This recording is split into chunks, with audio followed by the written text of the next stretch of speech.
네, 할렐루야. 네, 수요일에 오신 모든 성도님들 환영하고 축복합니다.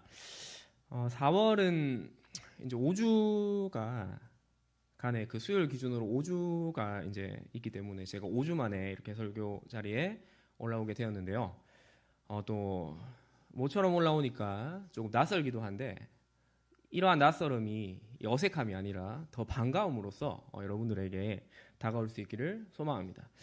이 4월은 어느 때보다도 또 봄이 시작되기도 하고 하다 보니까 이 만물이 소생하고 또 우리가 이 주님의 그 부활을 우리가 묵상할 수 있는 그런 달인 것 같습니다. 그래서 이제 교회 절기 자체도 이제 고난주간과 부활절이 있기 때문에 우리가 예수님의 부활을 더욱더 또 감사하고 묵상할 수 있고 또 이제 이 고난주간에 맞춰서 이번에도 벚꽃이 굉장히 또 만개하면서 그리고 그 만개한 벚꽃이 또 언제 그랬냐는 듯이 다시 사라지죠. 그러나 그게 끝이 아니죠. 우리는 내년 이맘때에 다시 그것이 소생한다는 것을 알기 때문에 이런 자연의 원리를 통해서도 우리는 그 주님의 부활을 묵상할 수 있는 것 같고요. 또 우리 학생들 같은 경우에는 이번 주가 이 시험 주간입니다. 그래서 이번 주에 마치 이 죽음을 경험하듯이 시험 공부하느라고 이제 마치 죽은 것처럼 이렇게 기운이 없다가 또 이제 이번 주에 시험이 끝나고 교회에 오면 언제 그랬냐는 듯이 또 생기를 가지고 마치 부활한 것처럼 그렇게 오는 것을 보면서 거기에서도 또 부활을 간접적으로 느낄 수 있는 것 같습니다. 그리고 우리 교회에서 또 특별히 이번 4월에는 또 큰 하나의 사건이 있었죠. 우리 고 이병혜 장로님께서 이 부활절날 주님의 부활을 함께 이곳에서 기뻐하시고 그리고 이제 그 다음에 그 부활하신 주님께로 먼저 이제 주님의 부름을 받고 또 가시는 그런 일도 있었습니다. 그래서 그런 모든 과정을 거치면서 우리는 그러나 끝이 아니라 이 주님의 그 부활하심에 대해서 더욱더 묵상하고 또 더욱더 소망을 가지는 그러한 또 한 달을 보낸 것 같습니다. 오늘 말씀을 통해서도 또 그런 부활하신 그 주님을 우리가 묵상하면서 더욱더 소망을 가지고 나아가는 시간 되길 소망합니다. 네, 오늘 본문으로 가도록 하겠습니다. 오늘 본문은 이 겨울이 지나서 봄이 오는 계절을 배경으로 합니다. 그리고 이러한 봄 기운을 알려주는 이 전령과도 같이 남자는 여인에게 봄 소식을 알리기 위해서 그녀에게 성큼성큼 다가오는데요. 우리 오늘 말씀인 8절 말씀을 다시 한번 읽어보도록 하겠습니다. 시작.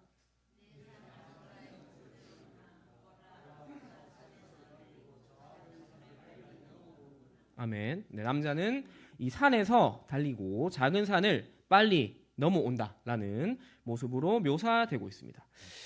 이 남자는 여인을 만나기 위해서 매우 역동적인 모습으로 높은 산과 거친 들을 가로지르면서 자신을 가로막는 것이 무엇이든지 간에 개의치 않으면서 사랑하는 여인에게로 나아가고 있습니다.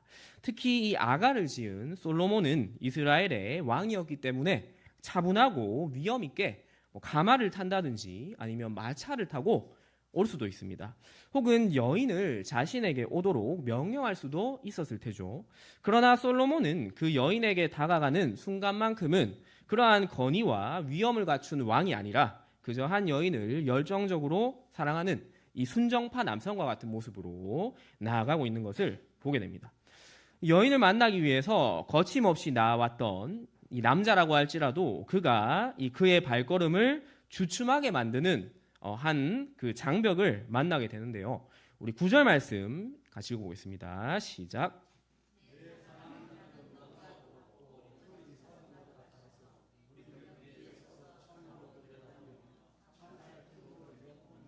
아멘. 네, 그래서 우리 벽 뒤에 서서 이 창으로 들여다보며 창살 틈으로 여인을 엿보고 있다고 말하고 있습니다. 이 남자가 비록 험준한 산들은 지체 없이 넘어왔을지라도 이 여인의 집의 문지방은 결코 쉽게 넘어갈 수 없었습니다. 그녀 스스로가 자신을 만나기 위한 이 몸과 마음의 준비를 할 때까지 그저 애타는 마음으로 기다릴 뿐이었던 것이죠. 기다림의 시간 동안에 이 여자에 대한 남자의 간절한 마음은 그가 그녀를 창살 틈으로 엿보는 데서 알 수 있습니다. 여인의 집을 창문 너머로 훔쳐보는 것은 자신의 채통과 권위를 버리는 행동인 것이죠. 또한 당시에 이 이스라엘의 가옥은 이 더위와 추위를 잘 견딜 수 있도록 창문 크기를 작게 만들었고 또 그 작은 창문에조차도 이 격자 창살을 설치하였기 때문에 그나마 이 내부가 잘 보이지도 않았습니다. 그러나 그러한 좁은 틈 사이를 통해서 그녀의 조그마한 흔적이라도 보고 싶어하는 것이 바로 남자의 사랑하는 마음이었던 것입니다. 어떤 학자는 이 창을 통해서 여인을 보는 행위를 일종의 관음증과 같이 해석하여서 남자가 음흉하게 여인을 관찰하는 것이라고 주장하는데 그러한 해석은 이 설득력이 없습니다. 여기 9절에서 이 들여다보며로 번역된 단어가 구약에서 단 2번 더 사용되는데 이 단어는 이 시편 33편 14절과 또 이사야 14장 16절에서 이 하나님께서 사람들을 자세히 구벼 살펴보실 때 사용되는 단어인 것입니다. 하나님이 사람을 음흉하게 쳐다보실 리는 없는 것이죠. 따라서 이 남자는 여인을 몰래 훔쳐보는 것이 아니라 이 여인이 나올 때까지 기다리면서 그의 애정을 담아서 여인을 바라보고 있는 것입니다. 그는 이스라엘 왕이었기 때문에 단 한마디의 명령이면 여인은 물론이고 그 집에 머무른 사람 전부를 자신의 앞에 나오도록 할 수도 있었습니다. 그러나 남자는 여인을 진정으로 사랑하였기 때문에 그녀가 이 스스로가 자신을 만날 준비가 될 때까지 인격적으로 기다리는 것을 볼 수 있습니다. 우리의 왕이신 주님께서도 우리를 이와 같이 대하시는 분이십니다. 그분은 우리를 사랑하시어서 우리를 구원하기 위해서 우리가 결코 닿을 수도 없고 오를 수도 없는 이 하늘에서 다름질하여서 이 땅으로 내려오셨고 이 왕으로서의 모든 위엄과 채통을 내려놓고 우리와 같은 모습으로 이 땅 가운데 내려오셨습니다. 그러나 주님이 이처럼 한 걸음에 이 땅에 오셨을지라도 자신이 가진 권위나 능력을 통해서 우리가 그분께 강제로 순복하게 하시지는 않는 분이신 것입니다. 예수님은 우리를 사랑하시지만 한편으로는 우리가 그분께 진정으로 나올 수 있도록 또한 기다리시는 분이십니다. 그래서 요한계시록 3장 20절에서 그분은 우리의 마음의 문 밖에서 문을 두드리시면서 누구든지 내 음성을 듣고 문을 열면 내가 그에게로 들어가 그와 더불어 먹고 그는 나와 더불어 먹을 것이라고 하시는 것입니다.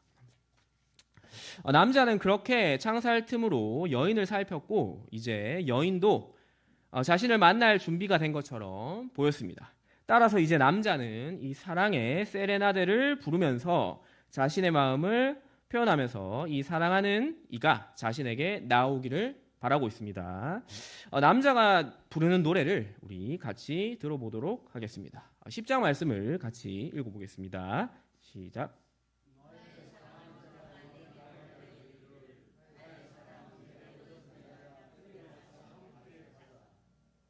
네, 그래서 남자는 여인에게 나의 사랑 내 어여쁜 자야 일어나서 함께 가자라고 말하고 있습니다. 남자는 이 자신과 함께 아름다운 봄 기운을 만끽하고자 여인을 초청하고 있는 것입니다. 남자는 하염없이 무작정 기다리고 있기만 한 것도 아니고 그렇다고 여자를 다급하게 재촉하면서 부르는 것도 아닌 것입니다. 여인이 자신에게 나올 수 있도록 충분히 기다리면서 배려하는 동시에 한편으로는 자신이 여인을 원하고 있다는 것을 이 여인에 대한 아름다운 호칭과 노래를 통해서 정중하게 표현하고 있는 것입니다.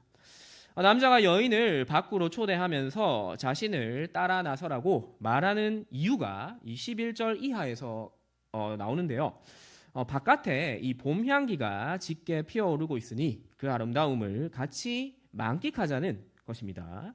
남자가 묘사하는 봄날의 아름다움의 정신은 다음과 같습니다. 첫 번째로는 이 봄 날씨가 찾아왔다는 것입니다. 11절에 보면 겨울도 지나고 비가 그쳤다라고 합니다. 이스라엘은 그해 10월에서 다음 달 4월까지가 이 겨울로 그때는 비가 많이 오는 우기입니다. 남자는 이제 이러한 겨울이 지나갔고 따라서 비도 그쳤기 때문에 바깥으로 함께 가서 좋은 봄 날씨를 만끽하자는 것입니다. 그리고 두 번째로는 이 들에는 꽃이 만개했다는 것입니다. 12절에 보면 지면에는 꽃이 피었다고 합니다. 만물이 소생하는 계절이 왔고 이 땅 가운데에는 아름다운 꽃들이 가득하기에 그러한 아름다움을 함께 누리자는 것이죠. 세 번째로는 이 봄은 절로 노래가 나오는 계절이라는 것입니다. 12절에 보면 계속해서 보면 새가 노래할 때가 이르렀다라고 합니다. 여기서 이 구절은 두 가지로 해석이 가능한데요. 이 우리말 성경에서 노래하는 주어가 이제 새라고 되어 있는 반면에 원문에서는 이러한 주어가 사실은 있지는 않습니다. 그리고 여기에서 이제 노래할 때로 번역된 단어는 이 가지치기라는 의미도 있어서 가지치기 할 때가 이르렀다라는 의미로 해석도 가능합니다. 따라서 이제 이 구절이 주어가 없기 때문에 우리가 우리말 성경과 같이 이 구절 바로 뒤에 이어지는 비둘기의 소리와 연관지어서 본다면 새가 노래할 때라고 번역할 수도 있지만 더 뒤에 보시면 13절에 이 무화과 나무와 포도나무가 나오는데 그 나무들과 연관지어서 해석한다면 가지치기 할 때가 이르렀다라고 해석할 수도 있는 것입니다. 특히 이 포도나무 같은 경우에는 가지치기를 제때 잘 해주어야 풍성한 열매를 얻을 수 있었습니다. 따라서 농부들은 이 풍성한 수확에 대한 기대와 소망을 노래하면서 이제 이 시기에 가지치기를 하였을 것입니다. 이 구절이 새의 지저귀는 소리를 나타내든지 아니면 풍성한 한 해의 소출을 바라며 가지치는 농부들의 흥겨운 노랫소리를 나타내든지 간에 이 봄을 알리는 소리라는 것만은 확실한 것입니다. 그리고 네 번째로 이제 새가 지저귀는 계절이라는 것이죠. 그래서 12절 바로 또 후반부에 보면 비둘기의 소리가 우리 땅에 들린다라고 말하고 있습니다. 이 야가에서 이 비둘기라는 단어는 이제 우리가 잘 아는 이 선지자의 이름이기도 하죠. 이 요나라는 단어가 일반적으로 사용되지만 이 구절에서만 유일하게 토르라는 또 다른 이 비둘기를 나타내는 단어가 사용됩니다. 여기서 이 토르는 일반 비둘기가 아니라 이 산비둘기와 맷비둘기를 의미하는데요. 이 비둘기는 일반 비둘기와 달리 자신의 배우자가 죽어도 계속해서 혼자 살면서 정절을 지키는 특징을 가지고 있습니다. 이러한 특징 때문에 이 시편 74편 19절에서는 하나님에 대해서 정절을 지키는 이스라엘 백성이 토르로 비유되기도 합니다. 남자는 봄에 아마 노래하는 많은 새들이 있었고 또 그 새들의 노랫소리를 들었겠지만 특별히 이 산비둘기가 노래하는 모습에 주목하여서 이 여인을 향한 자신의 일편단심의 사랑을 더욱더 담아서 이렇게 노래하였을 것입니다. 그리고 끝으로 열매를 맺기 위한 준비의 계절이라는 것입니다. 이 13절 말씀에 보면 무화과 나무에는 푸른 열매가 익었다라고 말하고 있습니다. 무화과 나무에는 이 두 종류의 열매가 열리는데요. 처음 열리는 열매에 대해서 이 파게라는 이름으로 이제 그것을 칭하고 첫 열매 이후에 열리는 둘째 열매 이후에 그 열매들은 동일하게 이 테에나라는 단어로 부릅니다. 그리고 여기에서 이제 13절에서 이 열매라고 번역된 단어는 파게, 즉 무화과의 첫 번째 열매인 것입니다. 그렇다면 왜 무화과 나무는 첫 열매와 이후에 열리는 다른 열매들을 이렇게 구분해서 부르는 것일까요? 성경에서 일반적으로 이 열매나 소산의 처음 것은 가장 좋은 것이기 때문에 이 무화과 열매도 첫 열매를 다른 열매와 구분하는 것이 첫 열매가 우수하기 때문에 그렇다고 생각할 수 있습니다. 그러나 무화과 나무 열매는 이와는 정반대로 첫 열매가 오히려 이 크기도 작고 또 당도 떨어져서 상품성이 없습니다.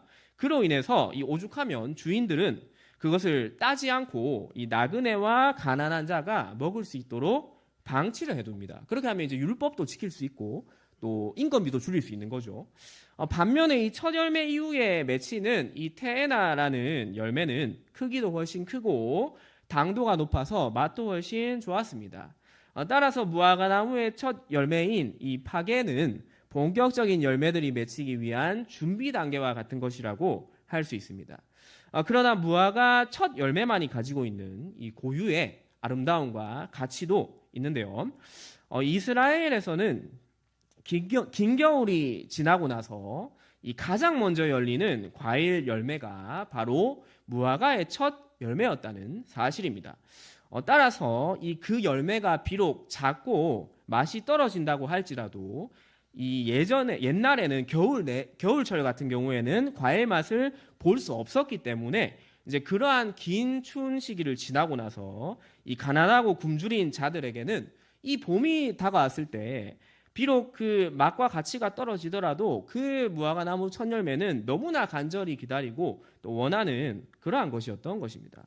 오랜 시간 여인을 바라보면서 기다리고 있는 남자의 마음도 마치 이 무화과 나무 첫 열매를 바라는 이들과 같이 간절하였을 것입니다. 이어지는 묘사에서 무화과 나무에 대한 설명에 이어서 포도나무는 꽃을 피워 향기를 토하고 있다 라고 하는데요. 이 구절도 마찬가지로 봄을 알리는 표현입니다. 포도는 이 본격적으로 여름철에 열매를 맺고요. 이 그전인 봄철에는 꽃을 먼저 피우게 됩니다. 남자는 이러한 봄의 정취를 노래하면서 그러한 봄의 아름다움을 함께 누비고자 여인을 초대하고 있는 것입니다. 그러나 아무리 아름다운 봄날에 선물들이 준비되어 있다고 할지라도 자신이 사랑하는 여인이 함께하지 않는다면 남자에게 그 모든 것은 아무 의미가 없습니다.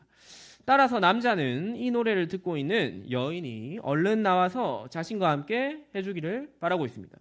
그리고 그녀를 만나기 위해서 그 어떠한 험준한 장소라고 할지라도 마다하지 않을 것이라고 말하고 있습니다. 우리 14절 말씀을 함께 읽도록 하겠습니다. 시작.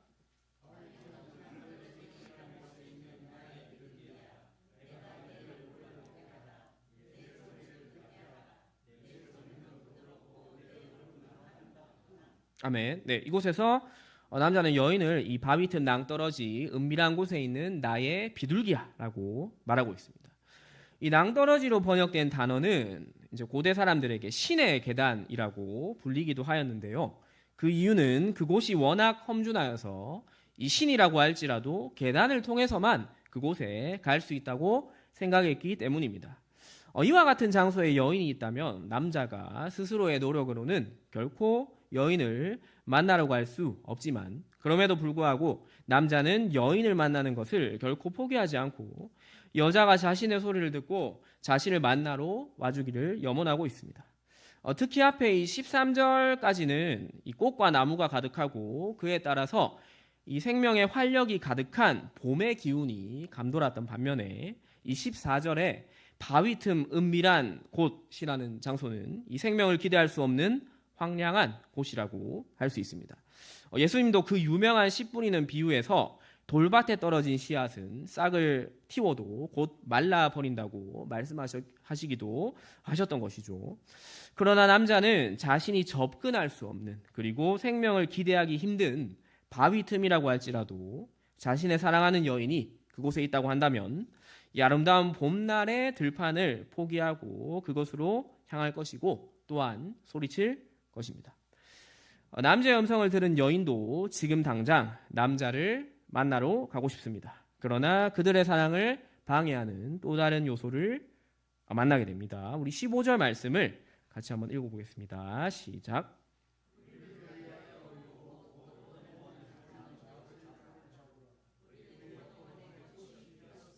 아멘. 네, 우리를 위하여 여우 곧 포도원을 허는 작은 여우를 잡으라고 부탁하고 있습니다. 그들의 사랑을 방해하고 심지어 위협하는 여우가 있기에 여인은 여우를 먼저 쫓아내기를 요청하고 있습니다. 물론 그것은 남자와의 온전한 사랑을 나누기 위함이었던 것이죠. 성경에서 여우는 주로 부정적인 의미로 사용됩니다. 이 다윗은 시편 63편 10절에서 자신을 그러니까 의인을 해하려는 자는 여우의 먹이가 될 것이라고 말하고 있고요.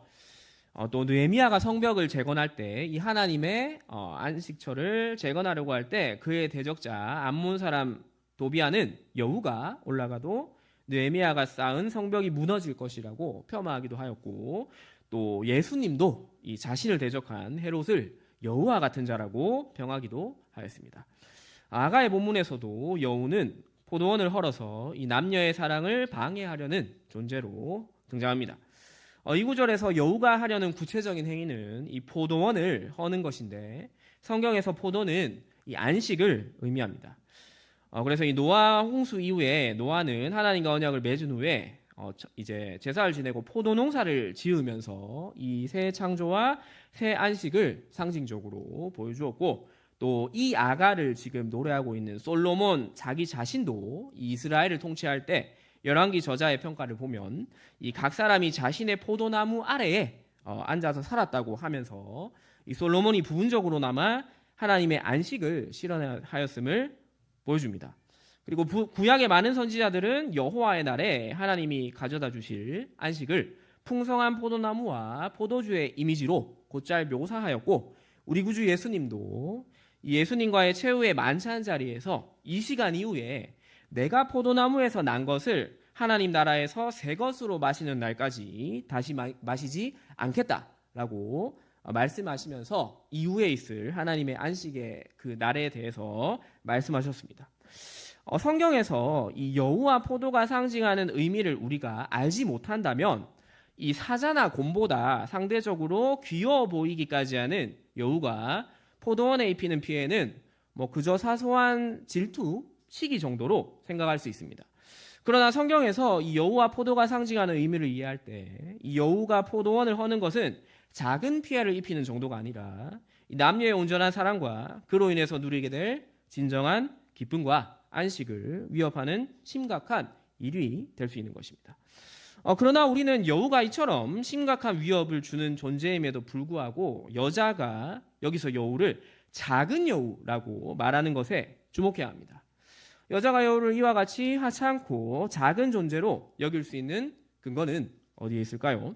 그것은 바로 그녀가 사랑하는 대상으로 인한 것이었습니다.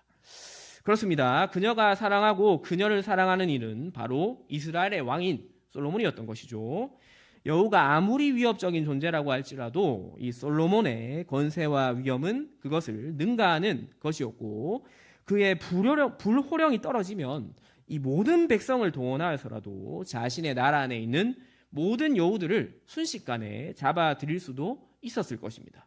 여인은 그러한 왕의 사랑을 받고 있었기에 비록 여우가 위협적이라고 할지라도 그것을 두려워하지 않고 작은 여우라고 대범하게 말할 수 있는 것입니다.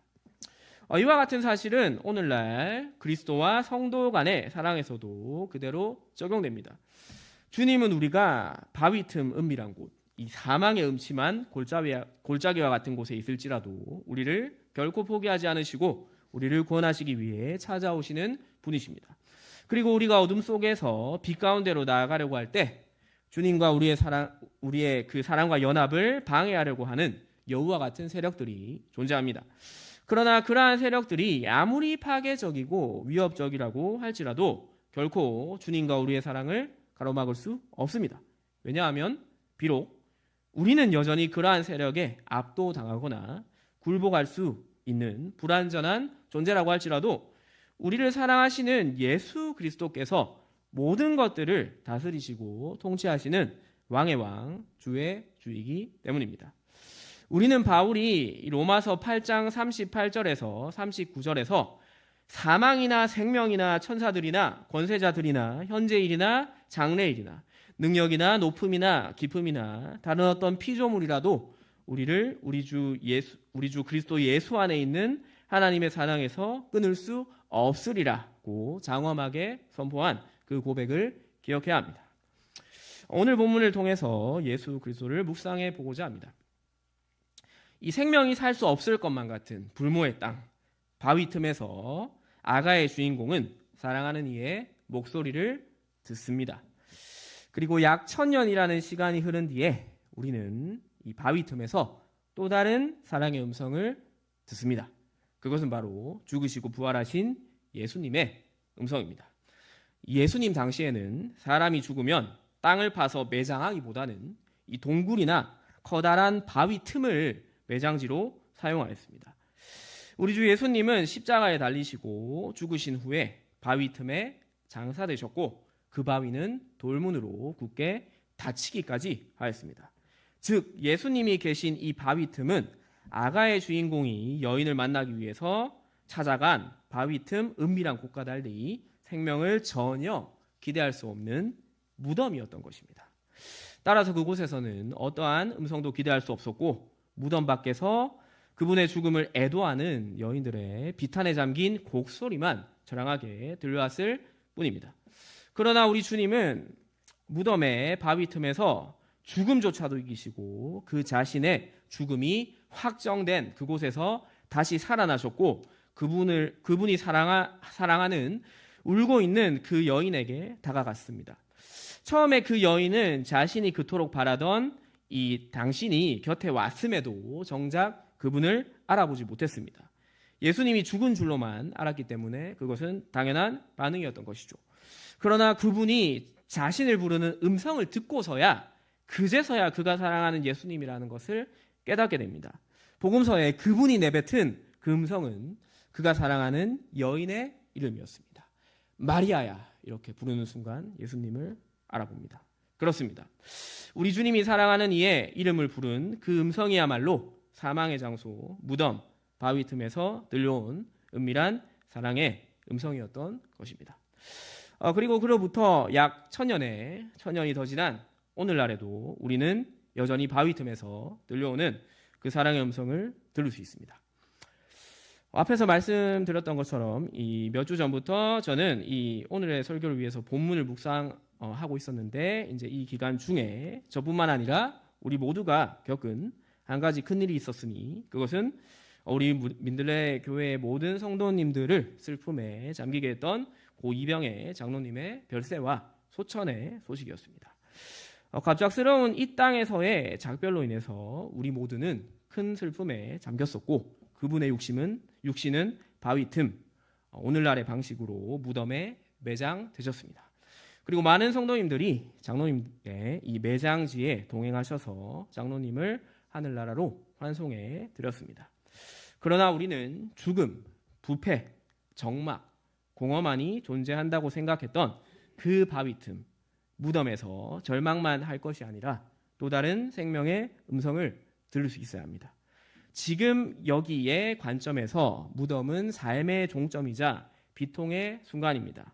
그리고 지금 이곳에서 우리는 우리와 같은 육신을 입고 계신 장로님을 더 이상 뵐 수 없는 것도 사실입니다. 그러나 우리는 지금 여기에서의 삶이 끝이 아니고 우리가 궁극적으로 가게 될 그때 거기가 있다는 것을 알고 있습니다. 우리 모두가 장차 가게 될 그때 그곳에서 우리는 장로님과의 새로운 만남, 온전하고도 완전한 기쁨과 환희의 재를 가지게 될 것입니다. 우리 장로님은 바위 틈 은밀한 곳에서 들려오는 주님의 음성을 따라서 그분을 만나러 가셨고 그곳에서 주님과 영원한 사랑과 안식을 누리고 계실 것입니다. 우리가 장로님을 마지막으로 배웠던 그 바위 틈에서 장로님은 그때 우리가 갈 그곳으로 가셨고 우리는 동일한 그 바위 틈에서 지금 이곳으로 다시 돌아옴으로써 장로님과 우리는 그 향방이 영원히 교차하였습니다. 그러나 우리도 언젠가는 바위 틈 은밀한 곳에서 우리를 부르는 그 아름다운 음성, 즉 죽음에서 부활하신 예수님께서 우리와의 영원한 교제, 영원한 사랑을 위해서 이 아가의 남자가 여인을 부른 봄날의 정원과는 비교도 할 수 없는 아름다운 하늘나라로 우리를 부르시는 그 음성을 듣게 될 것입니다. 그리고 그분을 따라 나서고는 그분과의 영원한 사귐을 누리게 되는 날이 올 것입니다. 이 땅에서 살아가는 동안 우리는 여전히 주님과 동행하는 삶을 살고자 할 때 이 여우와 같은 세력에 의해서 방해받고 어려움을 당할 수 있습니다. 그러나 세상의 어떠한 권세, 죽음조차도 정복하신 예수님에 대한 견실한 믿음을 가지고 하나님이 우리를 위해서 마련해 주신 하늘나라의 포도원으로 들어가도록 합시다.